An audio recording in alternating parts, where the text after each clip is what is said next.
Welcome, everybody. Today I've got former head coach Jim Mora, 25-year NFL coach, including a couple stints as the HC, and then the last 6 years at UCLA that ended a few years ago. And Jim and I both continue to plow forward in a very positive way. We spend a lot of time in Sun Valley together. That's where we both have homes. We train a lot. And like all things in life, we all go through bumps. And really the question becomes, what are you going to do about those things that hit you hard? I think one of the things that we all go through things, as I said, but right now we're talking about COVID-19. We're going through a tough time. Everybody is. We're all sharing the pain. And, just in terms of this word, Jim, I want to start off with a quote that I saw today. And that is this whole thing about embracing uncertainty. So I'm going to put that up on the board. Embrace uncertainty. Some of the most beautiful chapters in our lives won't have a title until much later. So tell me, from your standpoint, you've gone through some adversity in your life where you've had to move on from one team to another. And then I want to roll that up to what you're doing right now to prepare as we all emerge out of this COVID-19 awful situation around the globe. Well, it is certainly a time of uncertainty all around the globe for many, many people, and a lot of hardship and death and sick and some tough things. But I believe that as human beings, there is a strength to us that allows us to overcome. And I think, this concept of embracing uncertainty is very difficult. It's very difficult. It runs counter to who we are, what we believe. But it's so important right now, because if you don't embrace the uncertainty and look for the good in what's happening, you're going to spiral. And I see so many great things happening. Now, listen, every death is a horrible death. Every sickness is a horrible sickness. Every job loss is tragic. But I also see families spending more time together. I see fathers, absentee fathers, spending more time with their kids and building relationships back. And I think that, you say some of the most beautiful chapters in our lives won't happen until much later. I think that there's going to be a compounding effect to what this COVID-19 has allowed us to create in terms of the family. I also think it's forcing to communicate in different ways, reach out, look for help, look for systems of support. So it's hard to do, Mark. You know that. I mean, when you're feeling down, it's tough to find a bright spot. But to do that, I've always loved this quote, Mark. I'll tell it to you. And it's adversity turns weak people into victims and strong people into competitors. Because and we're all going to go through adversity, different types in our life. Different levels. But weak people shrivel, lay on their couch and watch TV or hide or look for an out. And it takes a strength. It takes a strength of character to compete in adverse times and believe in yourself and believe in your vision and believe in the people around you and continue to push forward when at times like the whole world is pushing you. So, while I would acknowledge, the horrible tragedies that are occurring at this time, there's a silver lining. There's a silver lining. And sometimes it's hard for me to talk about the silver lining because I don't want to down people are going through, but it's so important that you focus on the right things, focus on positive. Say, you know what? Yeah, I'm going through a tough time, but what can I learn from it? And how can I apply that going forward? And how can this be a great chapter in my life? How can I take something so horrible and turn it into something so spectacular? So let's talk specifically, because I was right there with you. I know Tiger Hagan is watching the podcast today, the live stream. Appreciate that. Always Tiger support. But he and I were on the sidelines as you had to transition out from UCLA, something you'd done such a phenomenal job, in my opinion, Tiger's opinion, on building up that community, building up the team, having a record-setting amount of money pour in from Under Armour, building a new facility there. I mean, it was just really amazing what you were able to accomplish and have all these NFL players or college players go on to the NFL and succeed in a big time way that they hadn't seen in a lot of years. And so, again, now you're going through adversity, right? Which wasn't fun to go through. And now going back to that first quote about embracing uncertainty as you're going through adversity and not knowing what's ahead of you. But there's some wonderful thing that I don't know if it's 10 years from now. I don't know. It's 2 years from now because you've been out of college football. And I also want to remind everybody that Jim is a analyst for ESPN covering college football. And I don't know if that's your path forward. But, again, as you said some beautiful things about how we all should try to look at the world when you go through these things. But how specifically have you taken that personally in terms of how you're trying to emerge out of this situation from being heavily involved in football, coaching these guys up, to being on the sidelines at some level? Again, you're at ESPN, but at some level. Yeah.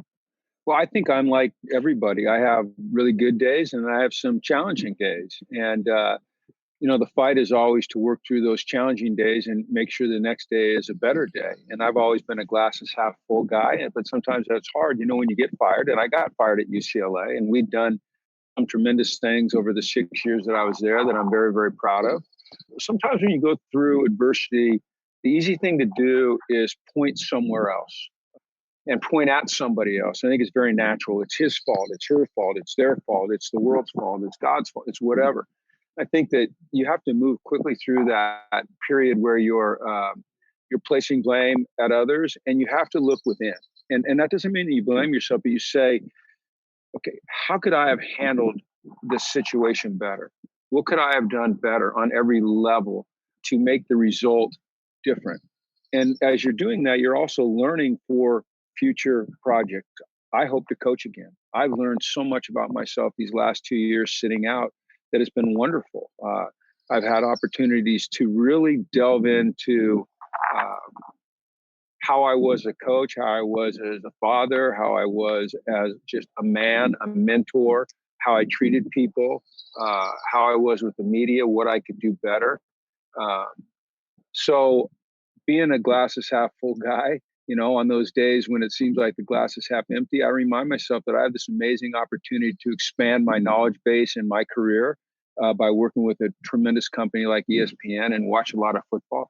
I remind myself of the amazing time that I have now with my family that I wouldn't have when I coached. I remind myself of the amazing time that I have to be able to reconnect with friends that coaching had kind of, limited my ability to do just because of the time commitment. So on those dark days, I think of all the positives. It goes back to your first quote. I don't know what's up next for me. I hope that it's coaching. The reason I love to coach is because I love to have an effect on people. But if it's not coaching, it'll be something else where I can influence people. So it's just, as you said, it's embracing the uncertainty, but it's also learning. It's learning from adversity. It's accepting the challenge of taking a good hard look at yourself, which is not easy to do. We're a species that kind of wants to blame others, and I think it's important that we take that good hard look at ourselves. That's what I've tried to do. I think it helps me. I think that I'm in a really good spot because of it. I thank friends like you. And I have another quote I like, Mark. It's just, hard things are hard. If you want to be the best, if you want to be your best. Here's another thing. When people say the best, I think our goal should all be to be our very best, our best, not the best. So if you want to be the very best that you can be, that's hard. That takes commitment. That takes, you have up there investment, commitment versus sacrifice. It takes a commitment. I look at people that say, well, this is a real if I want to get somewhere, I have to really sacrifice this. No, if you want to get somewhere, you have to make an investment. You have to make a commitment. It's not a sacrifice. A sacrifice to me is not a positive word. It's a negative word, where investment and commitment are powerful, positive words. I'm going to make this investment. I'm going to make this commitment. I didn't like it when players would say, well, I really sacrificed this off season. No, you didn't sacrifice. You made an investment in yourself. You made a commitment to this team. And so that's what I try to do every day, is make an investment, a commitment in myself and my family and my friends and my future. I think there's this whole thing about preparation meets opportunity. And I want to take this down even another level right now, which I really appreciate about you. And so when we were talking about what can you do in this last season, I know in addition to your ESPN commitments, you also have kept this book, and it looks like the size of a phone book, right? We don't really get phone books anymore, but what they are. But essentially, you've got every phase of the game that you're able to literally walk into any coach, any SID, sports information director, and hand them that playbook. And that is the kind of the roadmap to success and what you do on day one, from who you'd hire, the type of practices, everything scripted out by minute, by hour, the entire day, 365 days of the year. It's super impressive. And so as you were talking about that, what can you do? I know that this last season, there were a couple opportunities. They didn't plan out or play out the way that you wanted them to play out, but still you put yourself in that spot where you didn't walk in and you were being reactive to what they were asking you in questions. You came in and say, hey, look, this is my track record. This is what I've done. And if you were to hire me, this is what's going to happen. And this is starting tomorrow. Yeah. Starting tomorrow, literally. And that was, and so I think it's a lesson for all of us, again, when we're talking about COVID-19 and everybody's on the sideline right now, like, how do you get back in the game of life? And what are you going to do to prepare yourself when that moment happens? And now we're recording this on May 1st. So this is May Day. Right. Happy May Day to Tom Adams, Richard Proctor, the rest of you guys that are out there that are listening. Thank you. But it's really an opportunity to think about. Yeah, I know. I want to. I'm just putting a bow on it, which is, there are things that you do that you're not thinking about that can propel you once we come out. Go ahead. Really interesting, Mark. So, you said that preparation meets opportunity, and you don't always control opportunity, but you do control preparation. You can always be ready. You can always be learning. You can always be trying to get better. For me as a coach, I've always kept, as a lot of information, stored a lot of information, always had a plan in place. When I got let go at UCLA, it's been very easy for me to just say, well, heck with it. Forget about that. Somebody else's fault. Those things I talked about earlier. Instead, I went back through, as you say, my notebook, and my notebook is basically my plan of action. And it's what, it's got calendars, it's got staffing, it's got philosophy, it's got player development, it's got off-field development, player program. It's got everything that you really need to do to run a college or even an NFL program. And I said, you know what, we need to go back and update that and constantly update it, because I was learning things every day. And so I went and I put my book together with the thought that, hey, you know what, if an opportunity comes up, if an interview presents itself for a team that I'm interested in, I need to be ready. I can't get ready. I have to stay ready. And you've heard that. It's not about getting ready. It's about staying ready. So I had put this book together, and it just so happens, this is funny, is I was at the national championship game in New Orleans, and I had taken this book with me. And if you read this book, you really probably wouldn't even need to interview me. You could just kind of look through it and go, okay, this is what this guy's about. So I've got it in my backpack, and I'm getting on the plane, and all of a sudden I get a text. I get a text from a friend who says, hey, the AD of this school A, who is looking for a head coach, is on your plane. They just got on your plane and walked by you. And I said, you got to be kidding me. And well, I had a little bit of an interest in at least exploring that opportunity. So, you have Wi-Fi on the plane. So while we're flying across from New Orleans back to LA, I'm texting, I'm getting his number from a common friend. I'm texting him in the back of the plane because I don't know what he looks like. He texts me back and he says, can we meet when the plane lands in LA? I say yes. I wait. He steps off the plane. He's got to run to another plane to get home. And I say, hey, I know we don't have time to talk, but I'm going to give you this book. And this book kind of spells out, my philosophy, my game plan, my blueprint for running a program. If you're not interested in talking to me any further, at least you have it. Maybe you can get some good ideas out of it. And I handed it to him, and he called me a day later and said, hey, can we get together and talk? I'd like to come to LA and talk to you about becoming our head coach. Now, it wasn't something that was mutually agreeable at the time, so we didn't go that way. But to me, a really great example of preparation meets opportunity. If I wasn't prepared, if I didn't have that book, that opportunity would just slip right through my fingers. So I think that's kind of a compelling story right there. Well, I mean, look, you got to keep grinding. You got to keep grinding. I want to give a quick shout out to Gordo. He's asking about all your roses. Gordo's asking about the roses in the background, and big shout out to Dr. Kristen W. We chatted the other day on a podcast. She was amazing. But I want to transition just a little bit because I think all these things have ties, and that tie would be when we start talking about the great John Wooden, his pyramid of success, and you go through these 25 individual team blocks, and you get to the very top rung, and it can be for a business, it can be for becoming a medical student, it can be for an athletic team. It really doesn't matter, what that's for. But Jim, tell us what is at the very, very tippy top, that last rung when you hit that pinnacle. What word is that? Well, it's called the pyramid of success, and how he defines success is a peace of mind, which is the direct result in self-satisfaction and knowing you did your best to become the very best you're capable of becoming. But it's competitive greatness, and competitive That's greatness right. competitive greatness, Mark, is being at your best when your best is needed, or when your best is required. He says needed. And I think it's times like this where people need to be at their best. It's a struggle. It's why I said hard things are hard earlier. It's so easy to give in. It's so easy to give in.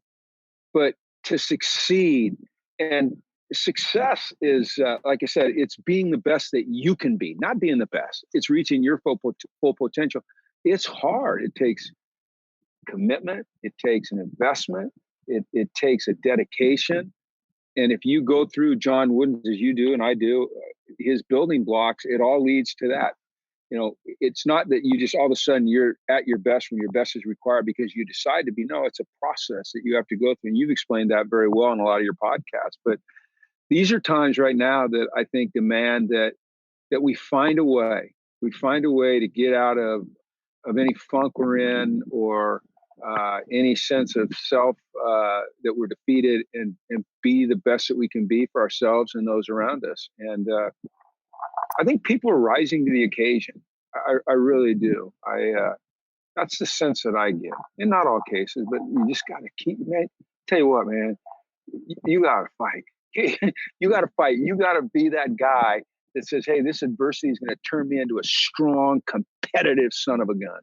Well, look, I've got this quote up there. It takes a little more to make a champion, and that's something that I throw at my kids. You've been saying that forever. I've been saying that since both my girls were a very young age.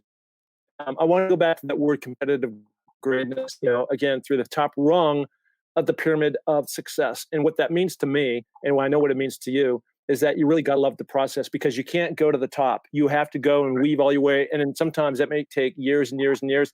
That happened for me at the University of Washington playing football. You had much earlier success than I did.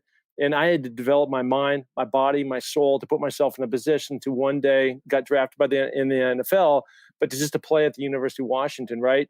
And so I think part of that, it's not all of it, it's part of that is when you start talking about training your mind and becoming mentally tough, right? So you can endure it, because you're going to have hits along the way, right? You're going through a hit. You went through a hit a couple of years ago with UCLA. I've had my own share of hits. I probably am the king of having hits. But I believe that what works for me doesn't have to work for everybody. And I know it works for you because you're my training partner in Sun Valley. And that is that pushing yourself to a level that you haven't gone to create a strong body, which then will create a strong mind. What are your thoughts about that? Well, I agree with you completely. And one of the things that I've really enjoyed seeing is more and more people out working out, whether that be walking or biking or jogging or holding hands with their wife and, walking the hills up here in Palos Verdes. I think a healthy body and a healthy mind go together. Not always, but in most cases. And I think it keeps us alive. People talk about endorphins and, getting out. And when you start to feel a little pain and you're running, your endorphins kick in. And all of a sudden, I feel like your creative process opens up for you. I know that I do a lot of my best thinking. Not saying it's good thinking, but my best thinking, when I'm working out. I feel inspired. And I know that's the way you are as well. And so I would encourage people to do that. And then going back to your statement, if it takes a little more to make a champion, I think that it's sometimes we have to be careful how we define champion. And I'll go back to John Wooden. And one of the things I loved about John Wooden is he was an amazing success, but he always talked about really being your best. So can you be a champion today? Can you be a champion of what you're trying to do. And that's going to take a little bit more. It's going to take a little bit different attitude, maybe a little bit different work ethic, maybe more patience than you've ever had with your family, maybe better understanding of the people around you and some of the things they're going through. But I think you, just like I, every day we get up and we set goals. We set goals for ourselves on a daily basis. I know I do, and I know you do. And it may be very simple goals some days, and some days they may be very, very difficult goals, whether they're physical goals or emotional goals or job goals. So that to me is something that you do, and every day keep track if you achieve those goals or not. What kind of dad are you? What kind of husband are you? What kind of friend are you? What kind of person are you? What kind of worker are you? Are you dependable? Do a little bit more. Be your own champion every day. Well, look, when they talk about work out, it's not play out, it's workout, right? Right. And so it takes a little more to make a champion, because it does take the extra effort to make the leap to be successful in real estate, in law, in many of those other things. And by the way, before I forget, I want to give a quick shout out to one of your coaches that's watching this live, Dalton Hilliard. He's done a great, Coach Hilliard is on the live broadcast, and so a little shout out for Dalton. But I know that for me, I was working out with like a bear, in preparation for Mount Everest, and that just takes such a hardcore mindset. And then when things get shifted, and I put so much time to it, and I was thinking about I've seen literally every YouTube video. I know every inch. I think going up the mountain, what's going to happen, how it's going to happen and play out. And then all of a sudden the whole world blows up, right? And this, I have to put my glasses on to read this, but train your mind to see the good in everything. Positivity is a choice. The happiness of your life depends on the quality of your thoughts. So things happen to all of us. I'm not unique to that. You're not unique to that. Anybody who's listening on this, sometimes life just is life, and it takes crazy turns, but it's how you really want to set your mind upon looking at the positive at things versus sitting just in that pool of kind of the Debbie Downer, poor me, the victim mentality, because that never gets you anywhere that you want to go. So for me, was I bombed out? Yes, I was. And it took me about 24 hours, and I reshifted my whole mindset. It was just like, you know what, this is not canceled. It's not canceled at all. It's postponed. And then the opportunity is to get better. It's to get stronger. It's to climb that mountain in some valley, which you and I have all kinds of different courses that we go up and down, spinning up and down. I mean, just like, what can I do to take myself to a place that I've never been? I thought I had been to that place. I'm going to take myself to a place that I don't even know I've been, right? But it's that whole mindset to be able to take something like that on. Well, you've kind of epitomized the quote that you have at the bottom of the screen there. The happiness of your life depends on the quality of your thoughts. It was about 24 hours. I got a text from you and you said, I need to recalibrate. And then the next thing I know is you're talking about, this just gives me more time to prepare and to plan. And now we can go to Utah and climb the highest peak in Utah and Montana, and we can go up Mora in Idaho. And next year, maybe you can be on, Everest with me. So you decided and you made the choice. So we can't always control what happens to us, but we can absolutely control how we react to them. We have control over our attitude. We have control over our effort. We have control over the way we treat people. And those are the things that I always preach to my kids, is you have control of your attitude and your effort and your work ethic and the way you treat people. You can't control what's going to happen on a day-to-day basis. That's oftentimes in somebody else's hands, but how you handle it, how you deal with it, that really defines, to me, your character. And I know they say adversity builds character and all that. It's not always adversity. It's how you react to positive things. It's how you react to negative things. It's how you react to disappointments, like you had where,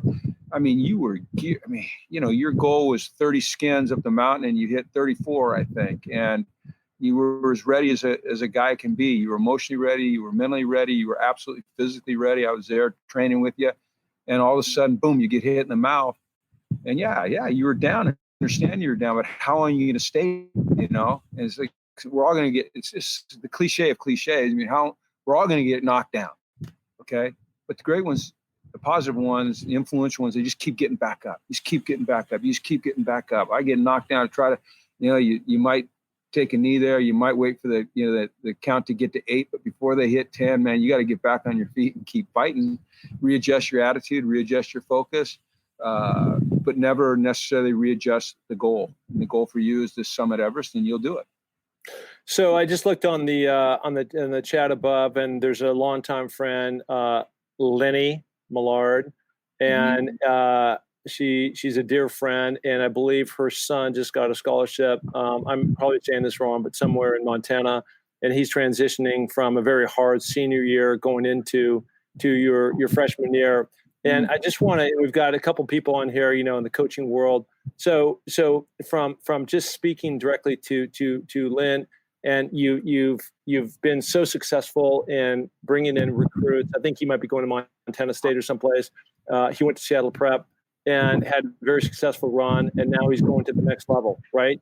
And so, what is your key advice to people that are making that kind of transition from?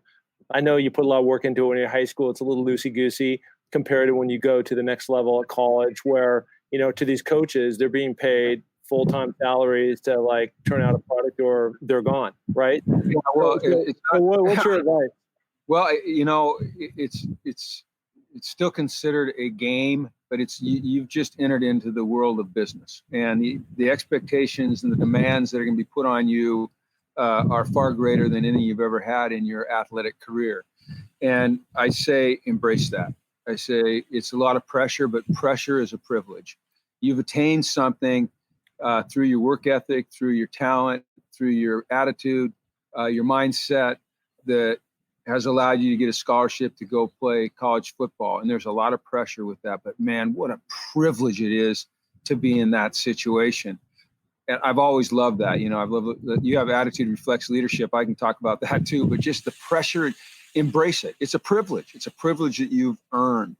When I talk to young kids, Mark, that are getting ready to go to college, and I often do it in the lacrosse world as well as the football world, as I talk about going into college and being aware of what I call the four poisons. And the four poisons are the things that I think can absolutely decimate a career and even a life if you allow them to creep into your world. And those things are specifically for male athletes are sexual misconduct. I talk about that a lot with young kids. And since we're talking to Lenny, I'll just say that sexual misconduct, if you're accused of it, you can never outrun it as a young man, whether it's something you did, which obviously then you shouldn't do it, or if you're falsely accused.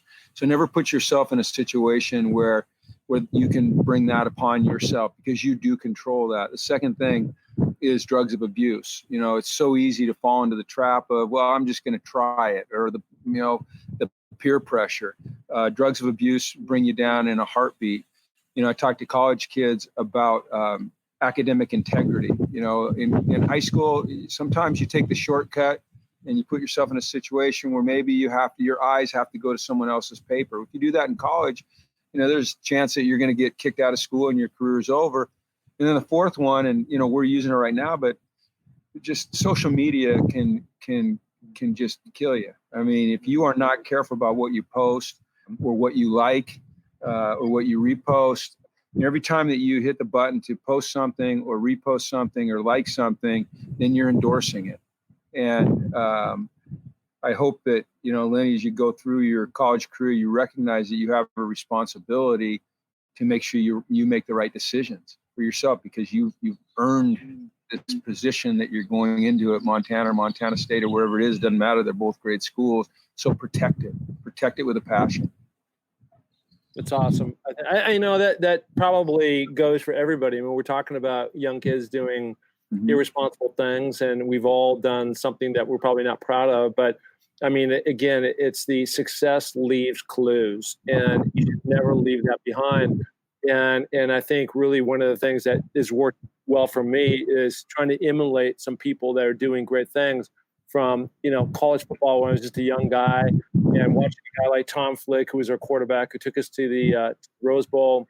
He was a senior, but he just led life, and his training regimen and the way he approached the game at level that I had to learn. I didn't have that. And then from there going into the NFL, and there's a lot of guys, from Howie Long to Marcus Allen and those guys that were rock stars, but they were rock stars for a certain reason about the way that they trained and they treated their body. And then, for me, there's different businesses. And then now being involved with Sports Illustrated and climbing mountains. I mean, each one of these, I would not have moved to Sun Valley. I can tell you with 100% clarity if I hadn't bumped into a famous mountaineer, Lou Woodard, and he just changed my world. He has no idea that it changed my world. But growing up with him in the Northwest, he's somebody that I really idolized about the way he led his life of mountaineering and the craft that he learned, over time. Let's go back to your NFL days. You're in the NFL 25 years.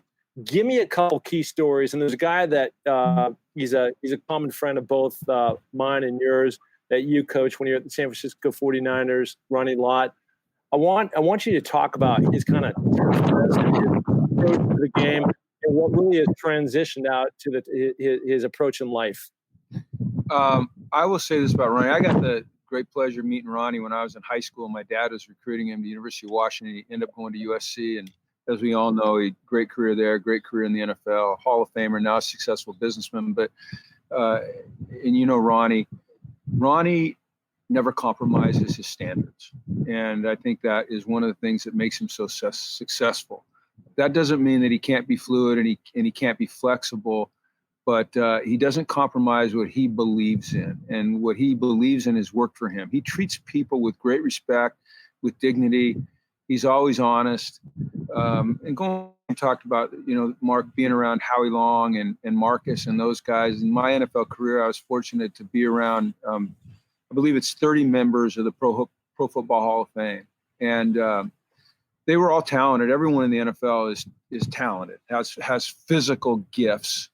But what made the great ones great, and what made the great ones Hall of Famers, was their mindset, the standards they held themselves to, and the standards they held other people to, the work ethic that was beyond reproach, that once again, they never compromised. It was just part of their being. I would say that you have that with regards to your mountain climbing now. You don't take days off. You don't give yourself a break. You hold yourself to the highest standard. And as a leader, because you act that way, because they acted that way, because they were always prepared, because they were the first in and the last out, and they were the best players, it forced others on the team to emulate that, to be a part of that. And that's why, they talk about attitude reflects leadership.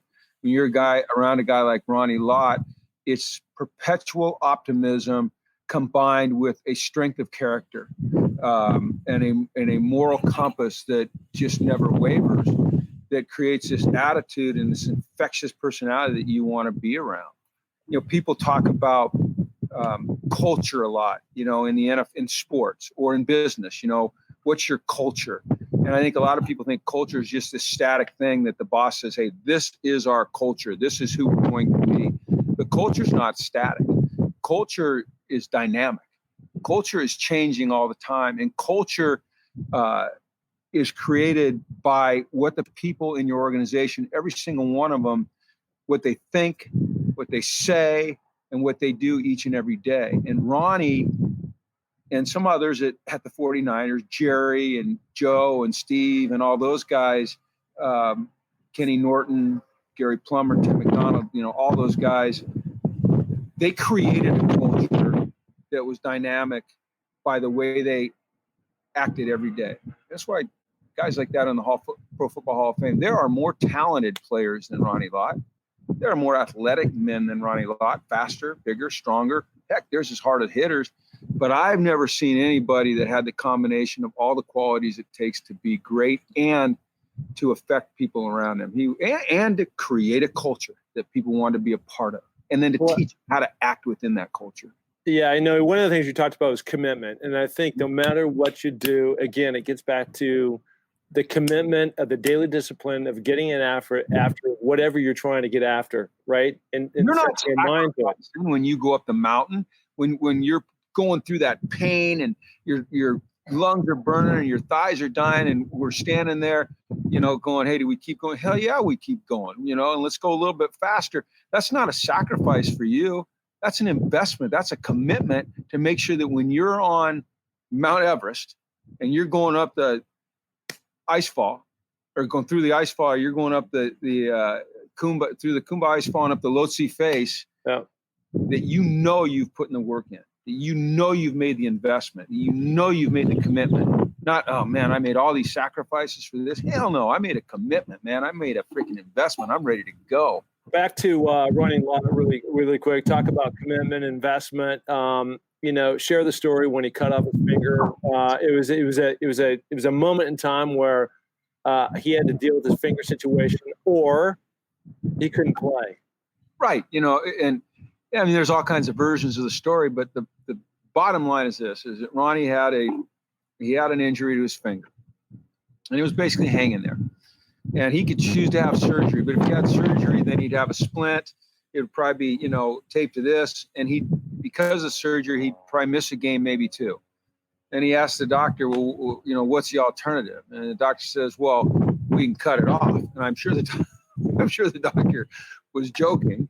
He said, we can cut it off. And Ronnie said, what happens if we cut it off? Well, then we just bandage it up and you can play. And Ronnie says, cut it off. He cut it off. Cut it off.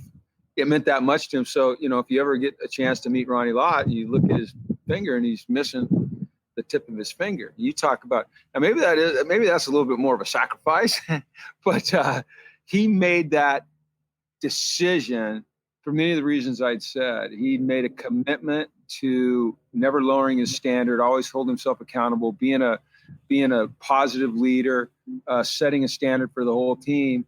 And dang, I'll tell you what, that right there, that will affect attitude. It will affect attitude. And I can tell you from somebody who actually went across the middle and got blasted by a friend trade, Ronnie Lott. It's great. It's very fun to be able to call him a friend today and to say that I never have to go and get hit by him again. At least that's my hope. Secret prayer. But all right. Well, look, we've covered a lot of ground. I think we've got this little banner that's on the board right now. It says attitude reflects leadership. A guy who well, famous UCLA player, went on drafted in the first round, I think in 1979, to the Philadelphia Eagles. Jerry Robinson, later traded, was my teammate at the Raiders. And when I called him the first time and said, hey, Jerry, you're on the podcast. How you doing? And he goes, I go, how you feeling? He goes, every day I wake up with an attitude of gratitude.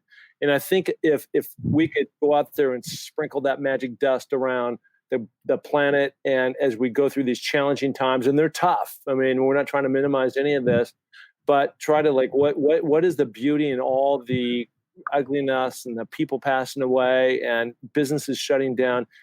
What can I get out of this? How am I going to get to the other side? Because you know what? You will get to the other side. It happens every single time. And when I'm in those tough situations up on these crazy ass mountains and people are giving up, people are quitting, I just know that if I can just wait it out, and somehow or another get through that night when it's minus 40 degrees, I'm sleeping on the ice, that I can get to the other side. And I believe everybody has the ability to get to the other side. So again, that attitude of gratitude of what you're thankful for, getting into the other side, making big goals and going after them, to me, is the key to success. Keep fighting. And I know sometimes the word fight has a negative connotation. So maybe keep believing, keep striving. Maybe keep striving is better in these times than keep fighting. And boy, there's some serious obstacles that a lot of people are having to overcome. I mean, the death of loved ones, the loss of jobs, the anxiety of the future, the pressure of staying at home and trying to homeschool while also do your job. I mean, those are things that are real. But in there is a silver lining. In there is opportunities to grow as human beings, to grow as fathers, as mothers, as partners. Mark, it's all about what you said, though. It's gratitude. It's finding gratitude in a really difficult situation. Listen, I think we've come to the end of the first ever broadcast live on Finding Your Summit. This will be an ongoing series that we're going to do. This will be also thrown up on my podcast. But I think it's great. I have all these amazing people like Jim that come on the pod, and I think there's a different experience when you actually see somebody visually, a different engagement than you do when you just listen to them. My podcast, these guests that I have on are incredible. Jim, I just got a quick test from Gary Pinkel, the former coach of Missouri. So we're going to line him up in the next week or two to get him live. And Good. so people can hear, what he's been going through. He had to overcome a cancer scare, which actually made him resign from, as a head guy at Missouri, one of the most successful coaches ever at that school. Way back when we were playing at the University of Washington, he was one of the assistant coaches, my wide receiver coach, quarterback coach, and then went on to greater things in his career. So anyways, I appreciate everybody coming on. Jim, you've been amazing as always. Thank you. And any last things you want to say? Yeah, adopt that, as you said, attitude of gratitude, and be tough and be strong. And if you're the leader of a family, well, we're all leaders. We all play a leadership role in somebody's life. Remember, how we react, how we handle things is going to affect the attitude and the perspective of those around us. So try to make sure that it's a positive influence that we give off. Right on. All right, there he is, the coach, Jim Mora. Appreciate it. Thank you. All right, see ya.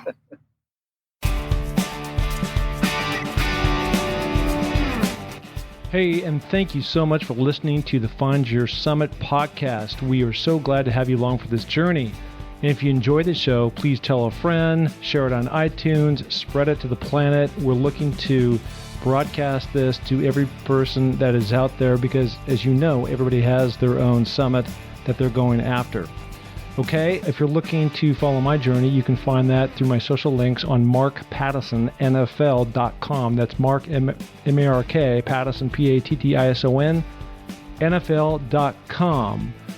So, until the next podcast, just remember, clear eyes, full hearts, and remember, it takes a little more to make a champion, so make it happen. Thank you. Bye.